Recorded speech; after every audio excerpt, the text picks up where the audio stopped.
কে কে আছেন আমার মতো বাফেটে খেতে অনেক বেশি পছন্দ করেন, কারণ সেখানে ডিফারেন্ট আইটেমগুলো আমার কাছে কিন্তু অনেক বেশি ভালো লাগে। আর কোন বাফেটে গিয়েছি, কি কি করেছি তা নিয়ে থাকছে আমার এই ব্র্যান্ড নিউ ব্লগটি। হ্যালো ওয়ান, আসসালামু আলাইকুম। চলে গিয়েছিলাম ধানমন্ডিতে, মেরিটেজ ঢাকাতে। তো অনেক দিন পরে বাবু হয়ে যাওয়ার পরে তো আমরা আর কি রেস্টুরেন্টে আর খাওয়া ভুলে গিয়েছি মনে হয়, কারণ বাবুকে রেখে কিভাবে যাব এরকম একটা আর কি চিন্তা থাকে আমাদের। তো সেদিন আমার আম্মুর কাছে রেখে বাবুটাকে দেন আমরা গিয়েছিলাম, যেহেতু আমাদের ইনভিটেশন ছিল, দ্যাটস ওয়াই।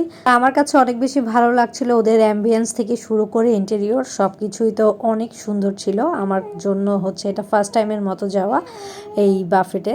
আর আমার হাজব্যান্ডকে আমি বলছিলাম অনেক দিন পরে মনে হচ্ছে আমি আবার ব্লগিং শুরু করেছি, ফুড ব্লগিং। তো আমারও অনেক বেশি ভালো লাগছিল।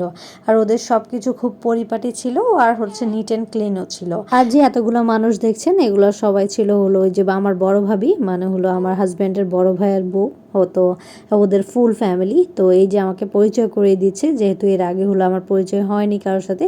তো পরিচয় পর্ব শেষ করে তাড়াতাড়ি করে চলে আসলাম খাওয়ার জন্য।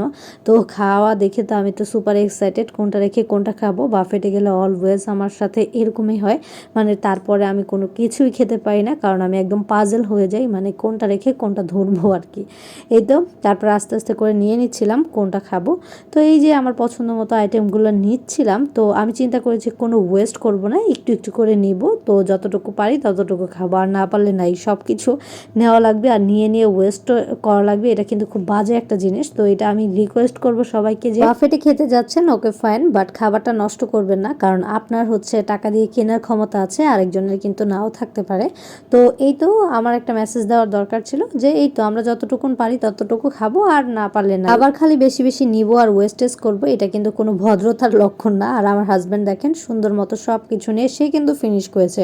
আমি কিন্তু অনেক কম খাই তার চেয়ে, তারপরেও কেন এত মুটিয়ে যাচ্ছে আমি জানি না। তারপরে খাওয়া দাওয়া একটা পর্ব শেষ করে আমি ডেজার্টের সেকশনে চলে গিয়েছিলাম। ডেজার্টের জন্য আমি অলওয়েজ এক্সাইটেড থাকি, যদিও আমার কাছে একদম 100-এর মধ্যে 50 লেগেছে, মানে খুব বেশি মজা লাগেনি। ভাবে আসলো ওই যে লিপস্টিক উঠে যাবে তো খেতে খেতে, এই জন্য আগে ভাগে হলো চলো একটা পিকচার তুলে ফেলি। এটা হলো আমার বড় ভাবি। আর তারপরে আমি তার সাথে পিকচারটা তুলে, এইটা ছিল লাইভ যে স্টেশনটা, মানে কাবাব হয়, তারপর ক্র্যাপ হয়, সব কিছু এখানে পেয়ে যাবেন। আবার হচ্ছে লাইভ পিজাও হয়। তো আমি একটু মানে একটু একটু করে নিচ্ছিলাম যে কি অবস্থা। তারপরে খাওয়া দাওয়া পর্বটা শেষ করে আমরা চলে এসেছিলাম ফুটবল খেলতে। একটা ফুটবলের মতো ম্যাচ ছিল, সেটা হলো একটা গোল দেওয়ার ট্রাই করেছি, বাট আনলাকিলি হলো না। আর আমি ভয়েস ওভার দিব, আর আমার বেবিটা হচ্ছে মানে আওয়াজ করবে না, তা তো হতেই পারে না, বাট নেভার মাইন্ড। তো সবাই মিলে ছবি টবি তুলে সেশন শেষ করলাম, আর সুন্দর একটা দিন কাটলো। Thanks for watching. আসসালামু আলাইকুম এভরিওয়ান, বাই বাই।